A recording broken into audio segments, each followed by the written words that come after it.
ఓం శుభంకర్యే నమః. ఆదిత్యాయ చ సోమాయ మంగళాయ బుధాయ చ గురుశుక్రః శనిభ్యశ్చ రాహవే కేతవే నమః. గురుబ్రహ్మ గురుర్విష్ణుః గురుర్దేవో మహేశ్వరః గురుస్సాక్షాత్ పరబ్రహ్మ తస్మై శ్రీ గురవే నమః. శ్రీ శ్రీ శ్రీ గణపతి సచ్చిదానంద సద్గురుభ్యో నమో నమః. మీనరాశి వారికి జూన్ నెలలో గల గోచార ఫలితాలను తెలియజేస్తున్నాము, శ్రద్ధగా ఆలకించండి. ఈ యొక్క జూన్ మాసంలో మీనరాశి వారికి పట్టుదలతో ప్రతిఫలని కూడా సాధిస్తారు.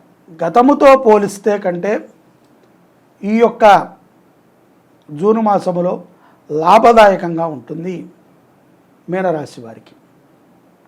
శని ప్రభావం అండి చాలా కష్టంగా ఉంది. ప్రతిదీ అవమానమే, ప్రతిదీ కూడా నిష్ఠూరమే. అత్తమామల దగ్గర నుంచి గొడవ, తల్లిదండ్రుల దగ్గర నుంచి గొడవ, అన్నయ్య చూస్తే సహాయం చేయడు, అక్కయ్య చూస్తే సహాయం చేయదు, ఎవరూ చేయరు అని. ఈ ప్రపంచంలో మనం తెలుసుకోవాల్సింది ఏంటంటే, మనము ఒకసారి సంపాదనలో పడ్డాక, మనము ఒకసారి మన జీవితం, మన కుటుంబాన్ని మనము ఓపెన్ చేసిన తర్వాత ఎవరు ఎవరికి సహాయం చేయరు. ఒకరు సహాయపడతారు అనే భ్రాంతిలో మాత్రం మనం బతకూడదు. మనకి ఉన్న దాంట్లో మనము చక్కగా ఉండాలి. సమాజం కోసం బతకూడదు. మనకి మనము సంతృప్తిగా బతకాలి. అన్యాయము చేసి బతకూడదు, న్యాయబద్ధంగా బతకాలి. ఇవన్నీ కూడా కొంత కష్టముగా ఉన్నప్పటికీ ఒకసారి మనం అభ్యాసం చేసుకుంటే అవి చాలా మృదువుగా, ఎంతో తీపిగా ఉంటుంది. మనని రోజు వచ్చి ఎవరూ మెచ్చుకోక్కర్లేదు, కానీ మన ఇంట్లో ఉన్నటువంటి భార్య పిల్లలు మనని మెచ్చుకుంటే చాలు. కాబట్టి సమాజంలో అలాంటి బతుకుని మనం బతకడానికి ప్రయత్నం చేయాలి. ఊళ్ళో వాళ్ళందరూ మెచ్చుకున్నప్పటికీ మనకి చాలా కష్టాలు ఉంటాయి. అలాంటి పని మనం చేయకూడదు. కెరియర్ పరంగా చాలా మెరుగైనటువంటి మాసంగా మనం చెప్పుకోవచ్చు. ఎంతో జీవితం పెరుగుతుంది, ఎంతో ఆదాయం పెరుగుతుంది. అతి ముఖ్యంగా మనకి ఉద్యోగములో కొంత మార్పులు వస్తూ ఉంటాయి. బాధ్యతలను పెంచవచ్చు, జీతం కూడా పెంచవచ్చు. లేకపోతే ఉద్యోగ మార్పు జరగవచ్చు, మంచి జీతం రావచ్చు. చాలా రోజుల నుంచి, నెలల నుంచి అనుకోండి, సంవత్సరం నుంచైనా అనుకోండి, ఒక వ్యవహారంలో తర్జన భర్జన అవుతున్నటువంటి మీనరాశి వారికి శుభవార్తను వింటారు. నువ్వు ఎంతో ఇష్టపడేటువంటి వ్యక్తి నీ భుజం మీద చేయి వేసి నీతో ఫోటో దిగుతాడు. ఊహించినటువంటి పరిణామాన్ని మీరు పొందగలుగుతారు. అద్భుతమైనటువంటి అవకాశాలు పుష్కలంగా ఉన్నాయి మీనరాశి వారికి.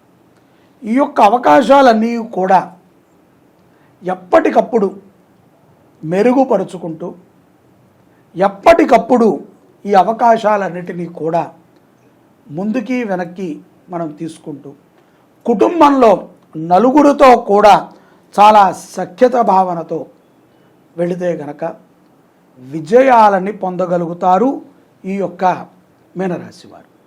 జూన్ 7వ తారీఖు నుంచి జూలై 1వ తారీఖు వరకు అష్టాదశ శక్తిపీఠాలలో ప్రతి శక్తిపీఠములో కూడా మహాగణపతి అర్చన, రుద్రాభిషేకము, చండీ హోమాన్ని నిర్వహణ చేస్తున్నాను.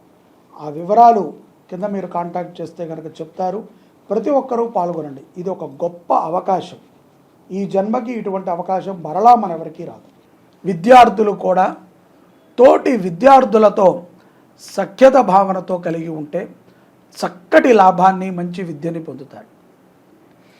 కుటుంబపరమైనటువంటి విషయాలలో, వైవాహిక జీవితములో సత్ఫలితాలని పొందుటకు జీవిత భాగస్వామి యొక్క మాటని వినటము, గోప్యంగా ఉంచాల్సినటువంటి విషయాలను గోప్యంగా ఉంచటము, తొందరపాటుతో ఊరికే భర్త మీద భార్య, భార్య మీద భర్త చికాకు పడకుండా అన్యోన్యతగా ఉండటం మంచిది.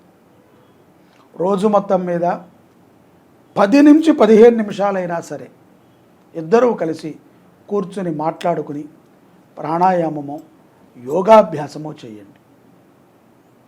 తద్వారా మీ ఇద్దరిలో ఉన్నటువంటి నెగటివ్ ఎనర్జీలు వెళ్ళిపోతాయి. పాజిటివ్ థింకింగ్లో ఉంటారు. ఎవరెవరో చెప్పినటువంటి మాటలను విని గొడవలు పడవద్దు. సమయం చాలా విశేషమైనటువంటిది.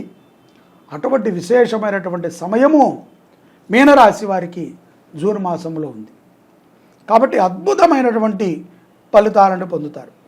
విద్యార్థులు కూడా తమ తమ రంగాలలో విజయాన్ని పొందుతారు. ఆరోగ్య విషయంలో ఏదో తెలియనటువంటి స్పర్ధతో కొంత ఇబ్బంది పడుతూ ఉంటారు.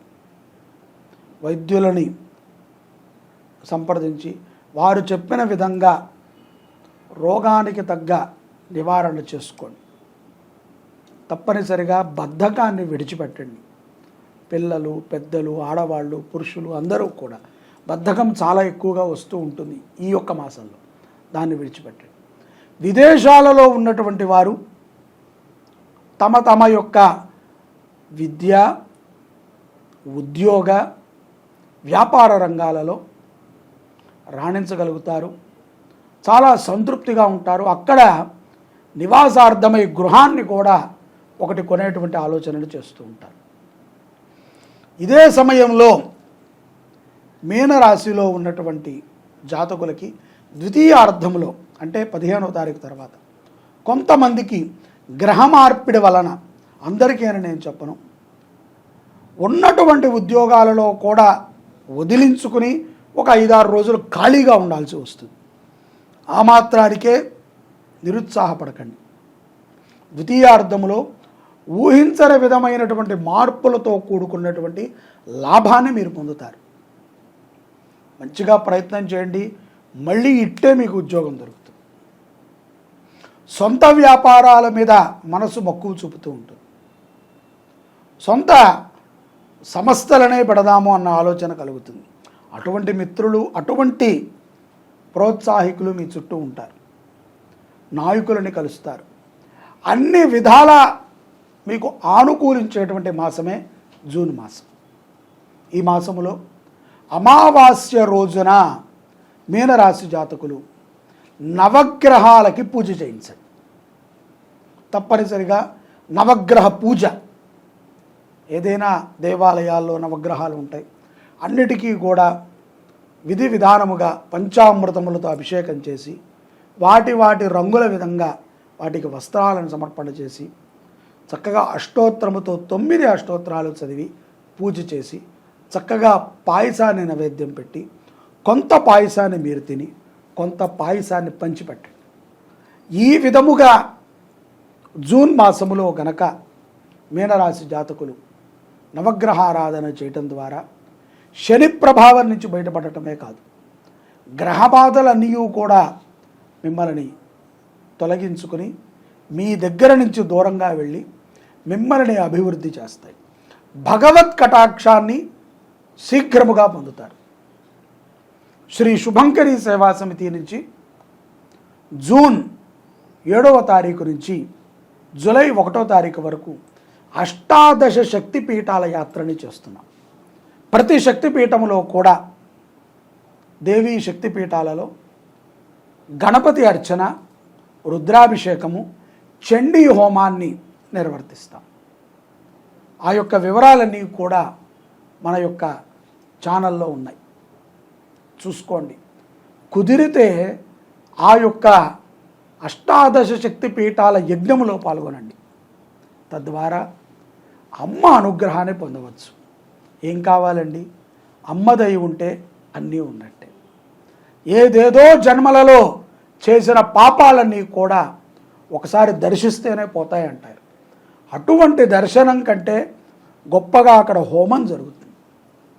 అంత శక్తివంతమైనటువంటి శక్తిపీఠంలో మీరు వెళ్ళి చండీ హోమం చేయాలంటే ఎన్నో వేల రూపాయల ఖర్చు వ్యవహారం. అటువంటిది లోక కళ్యాణార్థము మనం సంకల్పం చేశాం. ప్రతి ఒక్కరూ పాల్గొనండి, అమ్మ అనుగ్రహాన్ని పొందండి. జై శుభంకరి. సర్వే జనాః సుఖినో భవంతు. అందరికీ ఒక మంచి శుభవార్త.